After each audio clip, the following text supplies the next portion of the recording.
பெரியார் பிறந்த ஈரோட்டு மண்ணில் நின்று பேசும்போதும், பேரறிஞர் அண்ணா பிறந்த காஞ்சியிலே நின்று பேசும்போதும், நம் தலைவர் கலைஞர் பிறந்த திருக்குவளையிலே நின்று பேசும்போதும் பெறுகிற பெருமையை, மகிழ்ச்சியை கண்ணிய மிகுந்த காகிதம் இல்லத்து பிறந்த இந்த பேட்டை பகுதியிலே நின்று பேசும்போதும் நான் பெறுகிறேன்.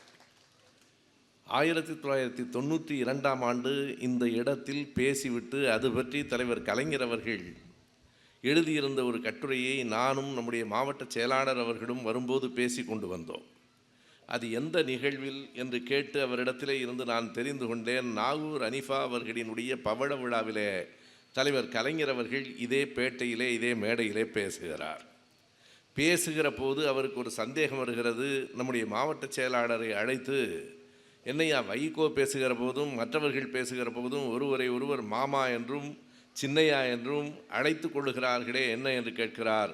இங்கே இஸ்லாமியர்கள் இந்துக்கள் என்கிற எந்த வேறுபாடும் இல்லை, ஒருவரை ஒருவர் அப்படி உறவு சொல்லி அழைத்து கொள்ளுகிற முறை இருக்கிறது என்று அவர் என்று சொன்னபோது, அடுத்த நாள் முரசொலியிலே தலைவர் கலைஞர் எழுதியிருக்கிறார், இந்த பண்பாடு தமிழ்நாடு முழுவதும் பரவ வேண்டும் என்று விரும்புகிறேன் என்று எந்த பகுதியை அடிப்படையாக வைத்து பேசினாரோ அந்த பகுதியில் மக்களை சந்திக்கிற நல்ல வாய்ப்பை இன்றைக்கு எனக்கு திராவிட முன்னேற்றக் கழகம் தந்திருக்கிறது.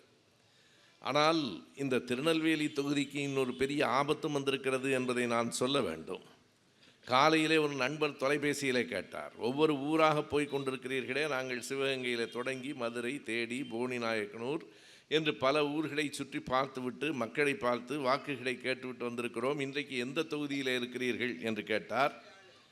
திருநெல்வேலியில் இருக்கிறேன் என்றேன். அவர் திரும்ப கேட்டார், ஓ அந்த 4 கோடி நயினார் நாகேந்திரன் தொகுதியா என்றார். உங்கள் ஊருக்கு எப்படி ஒரு கெட்ட பேர் வந்திருக்கிறது பாருங்கள். நான் சொன்னேன் இது காகிதம் இல்லத் பிறந்த திருநெல்வேலி என்று. அவர் கேட்கிறார், அந்த 4 கோடி நயினார், நான் 4 கோடி நயினார் நாகேந்திரன் போட்டியிடுகிற தொகுதி, ஆனால் ராபர்ட் புரூஸ் வெற்றி பெறப் போகிற தொகுதி.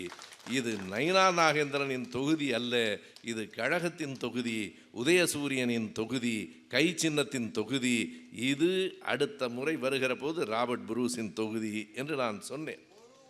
எதற்காக என்றால்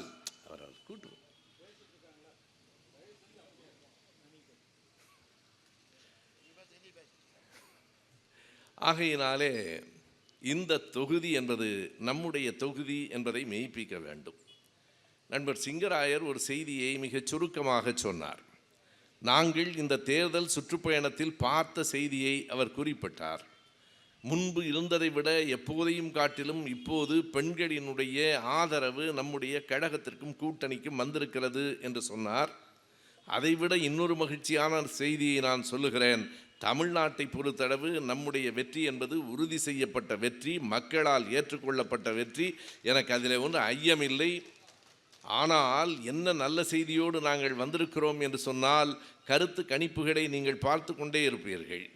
கருத்து கணிப்புகள் இப்போது எப்படி மாறி 2-3 நாட்களுக்கு முன்னால் அமெரிக்காவை சார்ந்த ஒரு நிறுவனம் எடுத்திருக்கிற அந்த கணக்கு சர்வேயினுடைய முடிவு என்ன என்பதை சொல்லிவிட்டு அதிலிருந்து என் உரையை நான் தொடங்குகிறேன்.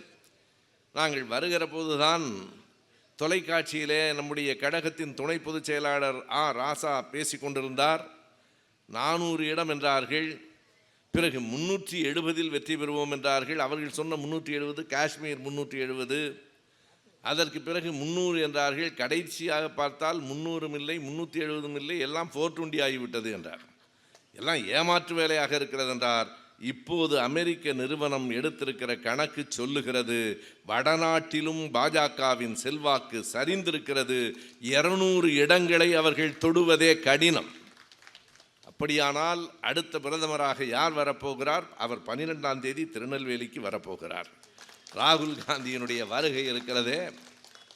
ராகுல் காந்தி எப்படி தமிழ்நாட்டில் இன்றைக்கு தளபதி ஒரு தனிப்பட்ட செல்வாக்கு உள்ள தலைவராக வளர்ந்து நிற்கிறாரோ, அப்படி இந்தியா முழுமையும் ராகுல் காந்தி ஒரு செல்வாக்கை பெற்றவராக வளர்ந்து கொண்டிருக்கிறார்.